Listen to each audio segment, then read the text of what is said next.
Film की शुरुआत में हम देखते हैं कि बारिश वाले एक दिन एक लड़का बारिश से बचने के लिए एक पाइप के अंदर छिप जाता है। वहीं पर पार्ट 1 में दिखाई गई जिन्न उम्मू सिबियान उस लड़के पर हमला कर देती है। इसके बाद सीन कट होता है और हमें एक नया गांव दिखाया जाता है जिसका नाम होता है गिरी तीर्थो, जहां पर उस्ताद जी बच्चों को सबक दे रहे होते हैं कि उन लोगों को सनसेट होने के बाद घर से नहीं निकलना चाहिए, क्योंकि इस वक्त ईविल जिन्न सब जगह घूमते रहते हैं जो कि उनको अपना शिकार कभी भी बना सकते हैं। बचने के लिए उनको जल्दी से जल्दी मस्जिद आना चाहिए और दुआ करनी चाहिए, तभी वो बच सकते थे। अब इस गांव के अंदर रहती है वुलान अपने परिवार के साथ में। वो थोड़ी सी सीरियस और गुस्सैल टाइप की लड़की है और अपने कजन योगो से लड़ती रहती है। अब वुलान जो होती है वो आज अपने हायर स्टडी के एप्लीकेशन फॉर्म फिल कर रही थी। दूसरी तरफ उसका कजन योगो जो है वो बहुत चिल टाइप का लड़का है और वो फुटबॉल गेम के लिए रेडी हो रहा था। और वुलान की माँ सुरती दोनों बच्चों का अच्छे से ख्याल रखती है। असल में योगो के पेरेंट्स अब इस दुनिया में नहीं थे और इसी के चलते सुरती उसका ख्याल रखती थी। खैर, अब वो अपने मैच के लिए पास के गांव चला जाता है और वो अपनी वाटर बॉटल घर पर भूल गया था। तो सुरती अपनी बेटी वुलान से उस बॉटल को योगो को देकर आने के लिए कहती है, लेकिन वुलान मना कर देती है, जिस पर सुरती उसे एक्स्ट्रा पॉकेट मनी देने के लिए प्रॉमिस करती है, जिसके लिए वो मान गई थी। अब यहाँ पर योगो और उसके गिरी तीर्थो वाले जो दोस्त होते हैं ना, वो दूर से ही मैच को देख रहे थे और असल में ये सब सब्स्टिट्यूट्स थे। मतलब कि कोच अपने मेन स्कूल के अच्छे स्टूडेंट्स को खिलाता है और अगर उनमें से कोई खेल नहीं पाया तो कभी कभार इनमें से किसी को मौका मिल जाता है। खैर, फिलहाल योगो को एक मौका मिल जाता है क्योंकि देवू नाम का एक लड़का इंजर्ड हो गया था और अब तक वुलान भी वहाँ पर आ जाती है। अब देवू जो है वो असल में वुलान को पसंद करता था। अब मैच में योगो बॉल पास नहीं कर रहा होता, जिससे उसकी टीम का एक गोल मिस हो जाता है और सामने वाली टीम जीत जाती है। अब इस बात पर उनकी टीम का मेन प्लेयर अनस, योगो और बाकी सभी सब्स्टिट्यूट्स को बुरा भला कहने लगता है, जिसके चलते उनके बीच फाइट शुरू हो गया था। अब कोच वो झगड़े को रोकते हैं और अब तक शाम भी हो गई थी तो वो सबको मस्जिद चलकर प्रेयर्स करने के लिए बोलते हैं, लेकिन योगो और उसके फ्रेंड्स घर जाने के लिए निकल पड़ते हैं। खैर, इसी बीच हम जाती जाजर गांव को देख पाते हैं जो कि वक्तु मगरिब पार्ट 1 का गांव था। अब वहाँ पर हम आदि को देखते हैं जो कि शाम के वक्त को देख रहा था और आज की ये जो शाम होती है ना, वो बिल्कुल आखिरी मूवी के उन 2 शामों जैसी थी, जिससे कि उसके चेहरे पर काफी ज्यादा चिंता आ जाती है। अब आपको यहाँ पर आदि नाम ऑलरेडी पता है और आदि को भी यह शाम जो थी वो देखी देखी लग रही थी। मीनवाइल ये बच्चे जो होते हैं वो ट्रक से घर जाने लगते हैं और ड्राइवर वुलान से बात करता है, यानी कि उस झगड़े के बारे में। तो वो गुस्से में कहती है कि सब कुछ उसके कजन योगो की गलती है और वो वही लड़ाई झगड़े करता रहता है, अच्छा होगा कि वो मर जाए। और यह सुनकर ड्राइवर उसे डांटता है कि यह सब नहीं कहना चाहिए, लेकिन अब तक ट्रक के आगे एक घायल लड़का आता है और ट्रक से टकरा जाता है। और आपको याद होगा कि आखिरी मूवी के अंदर भी समन ने यह बात बोली थी, जिसके चलते क्या हुआ था आप सभी जानते हो। खैर, अब ड्राइवर परेशान होकर उस लड़के को चेक करता है तो वो अब तक खत्म हो चुका था या फिर पहले से मरा हुआ था, यह कहा नहीं जा सकता। वुलान भी इससे काफी परेशान हो जाती है कि तभी वो साइड में जंगल में उसी लड़के को खड़ा देखती है जो कि उसको बुलाने लगता है। वो अचानक से बेसुध सी हो जाती है और उस लड़के के पीछे जंगल के बीच तक आ जाती है। यहाँ पर उसे अचानक से होश आ जाता है, लेकिन हम उसके पीछे उसी जिन्न को देखते हैं जो कि एक झटके में वुलान को पोजेस्ट कर लेती है। इधर योगो ट्रक के अंदर वुलान को न पाकर परेशान हो जाता है। अब अपने दोस्तों और उस ड्राइवर के साथ वो जंगल के अंदर वुलान को ढूंढने जाता है। अब सभी अलग अलग होकर वुलान को ढूंढने लगते हैं और तभी एक लड़के को जिन्न दिखाई देती है, जिससे वो काफी डर जाता है। अब योगो को वुलान के रोने की आवाज आती है और वो यह देखता है कि वो अकेली बैठी हुई रो रही है। अब योगो को तभी आसपास से किसी की आहट सुनाई देती है तो वो दूसरी साइड देखता है, लेकिन वहाँ पर कोई नहीं था। ऊपर से वुलान भी अब सामने से गायब हो गई थी। अब अचानक से वुलान उसके सामने आ जाती है और एक बहुत बड़े पत्थर से उसका सर कुचलने ही वाली थी, लेकिन तभी ड्राइवर वहाँ पर आकर उसे रोक देता है और वो वहीं पर बेहोश हो जाती है। यानी कि यहाँ पर योगो बच गया था, अदरवाइज वो भी जिंदा नहीं बचता। अब उन दोनों को ड्राइवर घर ले जाता है, जहाँ पर डॉक्टर उसे चेक करके कहते हैं कि अभी उसे आराम करने दिया जाए और वो सदमे में है, जो कि अपने आप ही ठीक हो जाएगी। मीनवाइल उस एक्सीडेंट स्पॉट पर सभी लोग बाकी बच्चों को ढूंढ रहे थे। बाकी के लोग, पुलिस, उन बच्चों के पेरेंट्स सब यहाँ पर आ गए थे। अब असल में बात यह हुई थी कि योगो और वुलान मिलाकर कुल 8 बच्चे थे,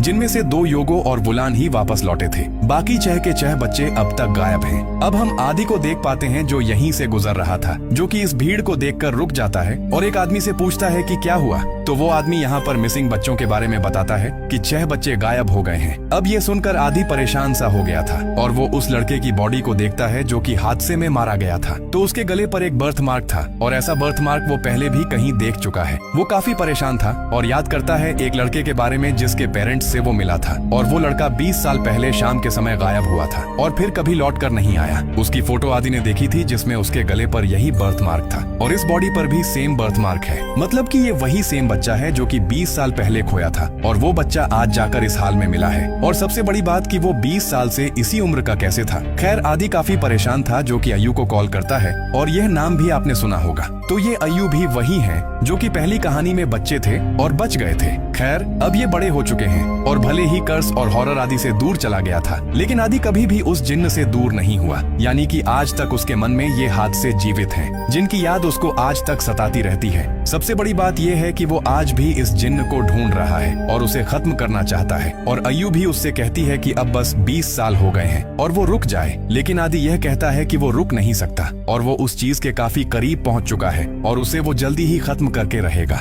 अय्यू भी उसको रोक रही होती है, लेकिन वो आज खुद अपने सामने मारे गए दोस्तों अपनों की याद में परेशान होती है। मीनवाइल योगो घर पर सो रहा था, जिसे अब बुरे सपने परेशान करने लगते हैं कि उसकी टीम के सभी लड़के ईविल होकर उसे हॉन्ट कर रहे हैं। वो इस बुरे सपने से जाग जाता है जिसे बाहर से कुछ आवाज आ रही होती है, तो वो घर के बैक डोर तक जाकर देखता है और यहाँ पर वुलान योगो की पेट कैट को बुरी तरह से काट कर मार रही थी। अब ये देखकर योगो काफी डर गया था, लेकिन वो उसको देखने लगती है जिसके चलते वो छुप जाता है। अब योगो वापस देखता है तो तब तक वुलान और कैट की लाश गायब हो गई थी, लेकिन तभी दूसरे रूम से पोजेस्ड हुई वुलान नाइफ से उस पर हमला करने बढ़ती है, जिससे कि वो काफी डर जाता है। अब उसकी चीख सुनकर सुरती वहाँ पर आती है जो कि उसे शांत कराती है। वो देखता है कि वुलान यहाँ पर थी ही नहीं। वो उसके कमरे में जाकर चेक करता है तो वो वहाँ पर आराम से सो रही थी और सुरती उससे यह कहती है कि वो परेशान है और इतनी बातें न सोचे, बल्कि वो भी जाकर आराम करे। खैर अब योगो अपने कमरे में चला जाता है, लेकिन तभी वुलान को हम देख पाते हैं जिसके हाथ में खून था। इसका मतलब ये था कि योगो ने जो देखा वो सपना नहीं था, बल्कि वो सारी चीजें सच थी।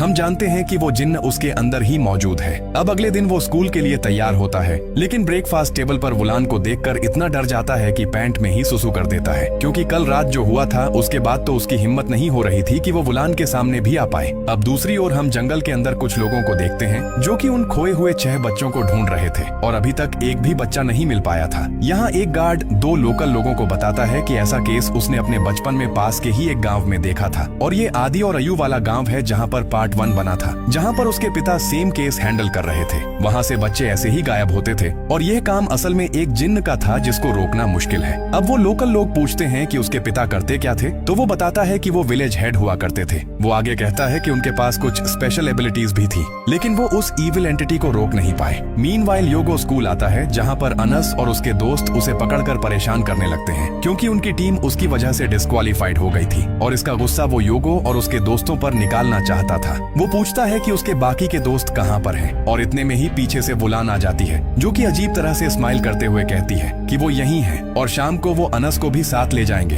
तभी जंगल के अंदर कुछ लोगों को एक बिल्ली की लाश मिलती है जो कि वही योगो वाली बिल्ली थी, लेकिन शॉकिंगली जब वो आगे बढ़ते हैं तो यहाँ पर दर्जनों में ढेर सारी ऐसी बिल्लियां थीं जिनको मारा गया था और ये सब देखकर लोग काफी परेशान हो गए थे। स्कूल के अंदर टीचर बच्चों को खोए हुए बच्चों के लिए प्रेयर्स करने के लिए बोलते हैं और यहाँ पर योगो देखता है कि वुलान उसे बहुत ही अजीब और डरावने तरीके से घूर रही थी। अब टिफिन ब्रेक होता है और सभी बच्चे क्लासरूम से बाहर जाते हैं, जहाँ पर अनस वॉशरूम जाता है जो कि देवू के ऊपर गुस्सा हो रखा था क्योंकि देवू योगो की साइड ले रहा था और यह बात उसको भी पता थी जो कि फिलहाल वॉशरूम के अंदर था, तो अनस से बचने के लिए वो वहीं पर छुप जाता है। अब अनस को तभी वही जिन्न दिखाई देती है जो कि अचानक से गायब हो जाती है और वुलान वहाँ पर आती है। उसकी आंखें सफेद थीं, हाथ में नाइफ था और चेहरे पर एक ईविल का साया था जो कि उसे मारने आगे बढ़ने लगती है, तो वो चिल्लाने लगता है और उसकी आवाज सुनकर देवू उसे संभालने आता है, लेकिन तब तक वुलान गायब हो गई थी। खैर अब स्कूल की छुट्टी के बाद वो और देवू योगो से बात करते हैं, जहाँ पर वो यह कहता है कि वुलान उस जंगल वाले हादसे के बाद पूरी तरह से बदल गई है। देवू बताता है कि उसके दादाजी ने उसे जाती जाजर गांव के बारे में बताया था, जहाँ पर 20 साल पहले ऐसा ही हुआ था। बच्चे गायब होने लगे थे, एक बच्चा पोजेस्ड होकर सबको मारने लगा था और अगर आपने पहली मूवी देखी होगी तो आपको आइडिया होगा कि यहाँ पर किसके बारे में बात हो रही है। मीनवाइल जाती जाजर गांव में आदि को गिरी तिरतो गांव की सारी खबर मिलती है कि वहाँ पर क्या क्या हो रहा है। वो समझ जाता है कि जिन्न अब गिरी तिरतो गांव के अंदर है और जैसे जैसे ईविल जिन्न ने उसके बचपन को, उसके लोगों को, दोस्तों को खाया था और वैसे ही अभी गिरी तिरतो के बच्चे उसका शिकार बनने वाले हैं। तो वो बिना समय बर्बाद किए सीधा गिरी तीर्थों के लिए निकल जाता है, क्योंकि वो उनकी हेल्प करना चाहता था, जिसके चलते ही वो वहाँ पर जाना चाहता है, बच्चों को बचाना चाहता है। अब दूसरी ओर अनस, देवू और योगो देखते हैं कि गांव के लोग भीड़ लगाकर खड़े हुए हैं, और वहाँ जाकर देखने पर उनको पता चलता है कि किसी ने गांव के जानवरों को, मुर्गियों को और बिल्लियों को मार दिया है। अब यहाँ पर सभी लोग काफी परेशान थे, और वहाँ के बूढ़े और पुराने लोग कहते हैं कि यह सब वैसा ही है जैसा जाति जाजर गांव के अंदर हुआ था। योगो बहुत ज्यादा परेशान हो जाता है, जो कि समझ चुका था कि यह सब वुलान का ही काम है। वहीं अब तक आधी गांव में आ चुका था, जो कि योगो को देखकर समझ जाता है कि उसके साथ कुछ तो दिक्कत है। योगो घर आता है, जिसे वुलान सोती हुई दिखाई देती है, और वो भी आराम करने चला गया था। जिसकी आंख खुलती है तो वो सामने वुलान को देखता है। खैर, अब तभी सुरती योगो से यह कहती है कि उसको कुछ सामान डिलीवर करना है, तो वो पड़ोसी के साथ चला जाए, और वो रेडी होकर जाने लगता है, जिसको वुलान अजीब तरह से यह कहती है कि वो शाम को घर पहुंच जाएगा। और इस बात का मतलब ये नहीं है कि वो इस घर में वापस आएगा, बल्कि वो जिन्न के घर पहुंचने की बात कर रही थी, जहां पर वो सभी बच्चों को ले जाती और फिर उन पर फीड करती रहती। अब गांव में डर की हवा फैल चुकी थी, तो लोग अपने बच्चों को लेकर शाम से पहले ही घरों के अंदर कैद हो जाया करते थे। इसी बीच अनस अपने एक दोस्त से बात करता है, और उसका दोस्त इन सब हॉरर वाली बातों को नहीं मानता था, कि तभी वो 6 बच्चे जो कि जंगल के अंदर खोए थे उसके सामने आ जाते हैं, और उन सब की आंखें सफेद थी। वो उस पर हमला कर देते हैं, और थोड़ी देर के बाद अनस को भी वो बच्चे हॉन्ट करते हैं। और अभी अनस देवू के साथ कॉल पर था, तो देवू उसकी चीख सुन लेता है। अब वो तुरंत ही उसके घर जाने लगता है, जिसे रास्ते में योगो मिलता है, और वो उसे पूरा माजरा समझाता है। अब योगो पड़ोस के अंकल से कहता है कि वो उन्हें अनस के घर ले जाएं, लेकिन वो कहते हैं कि शाम होने को है, तो उन्हें अभी अपने घर ही जाना चाहिए। जिस पर योगो मना करने लगता है, और देवू के साथ भागकर अनस के घर जाने लगता है। अब वो लोग भरी बस्ती के बीच से जा रहे होते हैं, और अब सामने उनको वो सभी पॉजेस्ड हुए बच्चे मिल जाते हैं, जिनके हाथ में अब हथियार भी थे, और वो सीधा उन दोनों पर हमला कर देते हैं। वो दोनों बचकर भागते हैं, और वो बच्चे उनका पीछा कर रहे थे। चूंकि यह एक भरी बस्ती है, तो कुछ लोग आवाज सुनकर घरों के बाहर आते हैं, उन दोनों को बचाने आते हैं, तो ये बच्चे सबको काट कर आगे बढ़ने लगते हैं। अब ये दोनों आदि की वैन को देखते हैं, जिसमें वो बैठ जाते हैं, और आदि वैन लेकर यहाँ से निकल जाता है। अब पीछे अनस और उनके दोस्त जिन पर हमला हुआ था, उन्हें वो बच्चे घेर लेते हैं, और अब वुलान वहाँ पर आती है, जो कि ईविल सॉन्ग ही गुनगुना रही थी, जिसके अंदर से जिन्न बाहर आती है। और बस बताने की भी जरूरत नहीं है कि अनस और उसके दोस्तों के साथ आगे क्या हुआ होगा। ऑब्वियसली जिन्न ने उन पर फीड कर लिया होगा। मीनवाइल आदि योगो और देवू को सेफ जगह पर ले आया था, जहाँ पर वो उनसे बात करता है, और वो दोनों बताते हैं कि उन्होंने अपने दोस्तों को कर्ज किया था। आदि ये कहता है कि ऐसे ही सब कुछ शुरू होता है। 20 साल पहले भी जब वो वैन के अंदर जा रहे थे, तो उसके दोस्त समन ने उनकी टीचर को कर्ज किया था, और फिर वो मारी गई। समन पॉजेस्ड हो गया था, और उसने अपने भाई को मारा, और खुद भी मारा गया, और खुद आदि नया होस्ट बनने वाला था, लेकिन अय्यू ने उसको बचा लिया था। वो बताता है कि उसने काफी सर्च किया है, और ये ईविल असल में एक जिन्न है, जिसका नाम है उम्मू सिब्यान। खैर, अगले दिन गिरी तीर्थो गांव में लोगों को अनस और बाकी बच्चों की लाशें मिलती हैं, और यह खबर योगो को फोन के जरिए पता चलती है, और आदि को इस चीज से काफी दुख होता है, क्योंकि वो लोगों को बचा नहीं पा रहा था। वो गिरी तीर्थो जाकर देखता है, तो वहाँ पर बच्चों का फ्यूनरल चल रहा था, और यहाँ वुलान खड़ी हुई थी, जो कि दूर खड़े हुए आदि को देख लेती है। अब वो एक ही पल में आदि के पास आ जाती है, और ये कहती है कि वो आदि की स्मेल पहचानती है। वो कहती है कि उसे आदि याद है, और अब वो यहाँ पर क्यों आया है, सरेंडर करने आया है। जिस पर आदि कहता है कि नहीं, वो तो उसे खत्म करने आया है। अब वुलान के अंदर की यह जिन्न यह कहती है कि तू कुछ नहीं कर पाएगा, बस सब कुछ देखता रहेगा। अब जिन्न अपना असली चेहरा भी दिखाती है। आदि डर तो गया था, लेकिन अब वो अपनी हिम्मत को टूटने नहीं देता। वो वापस से योगो और देवू के पास जाता है, जिनसे वो ये कहता है कि वो लोग घर जाएं, और वो उनको कुछ एम्यूलेट्स देता है कि वो पूरे घर में और वुलान के रूम में इसको लगा दें। वो आएगा और वुलान के अंदर से जिन्न को बाहर निकालने की कोशिश करेगा। अब वो दोनों घर आते हैं, जहाँ पर उन्होंने उन एम्यूलेट्स को लगा दिया था। वुलान घर आती है, जिसे उन एम्यूलेट्स से तकलीफ हो रही होती है, और वो काफी जोर से चिल्लाने लगती है। अब तक आदि भी घर आ गया था, जो कि एक्सोर्सिज्म करना शुरू करता है, लेकिन वुलान ने पहले ही प्लान बना लिया था। उसने पहले ही गांव के गार्ड को बोल दिया था कि यह लड़का यानी कि आदि ही किलर है। तो अभी गार्ड अपने 2 दोस्तों के साथ आता है और आदि को पकड़ लेता है। वो सबको बताने की कोशिश करता है कि वुलान के अंदर जिन्न है, लेकिन कोई भी उसकी बात नहीं मानता, क्योंकि गांव के अंदर वो एक अनजान व्यक्ति था। वो देवू और योगो से कहता है कि एटलीस्ट वो लोग यहाँ से भाग जाएं, क्योंकि यह डेंजरस था। अब आदि को पकड़ लिया गया था, और गांव वाले उसे देखने आते हैं कि यही किलर है। बच्चों को वश में करके मार देता है, लेकिन वो अपने बारे में बताता है कि जाति जाजर गांव के अंदर क्या हुआ था, और गार्ड के पिता वहीं से थे, तो वो उसकी बात पर यकीन करते हैं। अब इसी बीच हम वुलान को देख पाते हैं, जिसके अंदर की जो जिन्न थी वो उसको गांव के प्रेयर हॉल में लेकर आई थी और लाउड स्पीकर पर वो अपना ईविल सॉन्ग गाने लगती है, जिसके चलते गांव के सभी बच्चे उसको सुनकर उसके वश में हो गए थे। अब सारे के सारे बच्चे अपने घर से बाहर निकल आते हैं और जिसके पेरेंट्स उनको रोक रहे थे तो वो अपने ही पेरेंट्स को पीट देते हैं और एक साथ मिलकर ये बच्चे कहीं पर जाने लगते हैं। गाना सुनते ही आदि कहता है कि ये वुलान है और अगर उन्होंने कुछ नहीं किया तो गांव के सभी बच्चे अभी इसी वक्त मारे जाएंगे। गांव के सभी लोग बच्चों को ढूंढने चले जाते हैं और आदि के पास गार्ड और उसके 2 दोस्त रुक जाते हैं कि तभी वहां पर वही शुरुआत वाले 6 पोजेस्ड हुए बच्चे आ गए थे। वो उन पर हमला करते हैं और आदि गार्ड से उसे खोलने के लिए कहता है। अब गार्ड आदि को आजाद कर देता है और आदि बच्चों को बचाने निकल जाता है। अब ग्रेवयार्ड के अंदर सभी बच्चे उस गाने को फॉलो करते हुए आ जाते हैं और अब तक आदि भी यहाँ पर पहुँच गया था। वो देखता है कि जिन